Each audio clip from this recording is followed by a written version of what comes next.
Sa pagharap ng tatlong kalihim sa plenaryo para ganap ng maitalaga bilang kalihim, wala ang bumotong laban sa kumpirmasyon ni na Secretaries Laila de Lima. Nagbigay naman ng negative vote kay DNR Secretary Paje si Senador Serge Osmeña. Ang karagdagang detalye ay hahatid sa atin ni Sam Ramirez live mula sa Senado.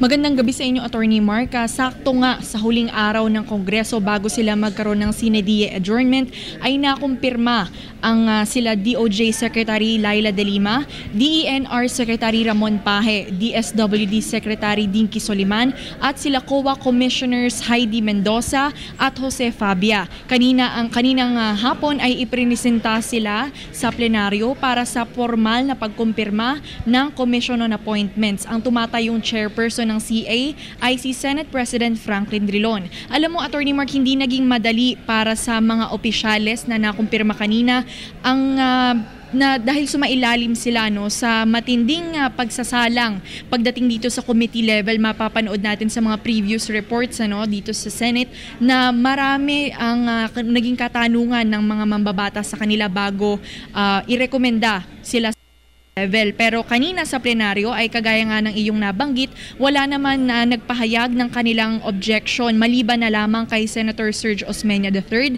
na bumoto ng negative para sa pagrekomenda kay Secretary or DNR Secretary Ramon Paje dahil ayon na rin sa mga previous interviews natin kay Osmeña hindi siya satisfied dito sa performance ni Secretary Paje bilang kalihim ng Department of Environment and Natural Resources. Base dun sa nagkaroon kasi ng confirmation hearing kahapon dito sa Senado at si Secretary Paje yung sumalang dyan sa confirmation hearing na yan at dun nga sa interpellation ay lumalabas na may mga ilang trabaho or ilang mga responsibilities si Secretary Paje na para kay Osmeña ay hindi siya nag-perform ng maayos. Pero doon kanina sa plenary, nung in-erase nga ni Senator Osmeña itong negative vote niya, ay na-outvote pa rin siya nung kanyang mga kasamahan doon sa Committee on Environment ng CA, kaya't nagpatuloy pa rin dito si Secretary Paje sa confirmation. At maliban naman dyan, kasama dapat sa batch na ito na mako-confirm dapat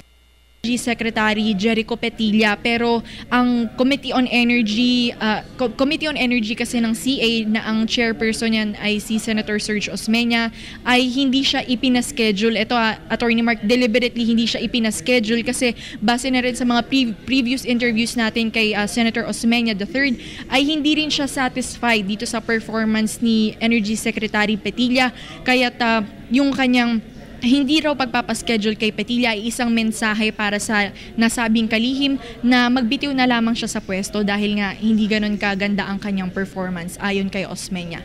At yan ang latest mula dito sa Senado. Para sa Telebisyon ng Bayan, Sam Ramirez. Sam, isang katanungan lamang. Siyempre, napabalita itong nakaraang araw si Sandra Cam. May reaksyon ba siya sa konfirmasyon ni Secretary de Lima? Attorney Mark, kanina sa confirmation hearing din ni Justice Secretary de Lima ay narito si Sandra Cam, pero hindi na siya pinayagan ng komite na mag-manifest or magsalita pa kasi nagawa niya na ito last week. At syempre hindi masaya si Sandra Cam dahil nga pumasa itong si Justice Secretary sa committee level, pati sa plenary ay na-confirm din siya. At kanina nga after nung hearing dun sa confirmation hearing ni De Lima ay pumasok itong si Sandra Cam sa loob ng PRIB office. Ito yung office kung saan nakatambay yung mga media at isa-isa niya kami binigyan ng kanyang mga press release. At kinausap pa niya kami tungkol dito sa meron daw siyang sex video ni Justice Secretary De Lima, alleged sex video at sinabi daw niya na kanya nga raw itong ipapakalat kapag na-confirm si De Lima which is yun nga na-confirm na. So sinabi niya sa amin kanina na abangan daw namin itong kanyang sex video. Pero nag-react din kanina dyan si Justice Secretary De Lima na sinabi niya na humiling siya kay Sandra Cam na sana wag naman daw siyang atakihin ng personal, lalo na yung dignidad niya bilang babae. Yan yung naging sagot ni Justice Secretary De Lima, pero sinabi na rin niya na hindi na siya, una na yan ang sinabi na hindi na siya magsasampa ng kaso laban dito kay Sandra Cam. Attorney Mark. Sam Ramirez, maraming salamat.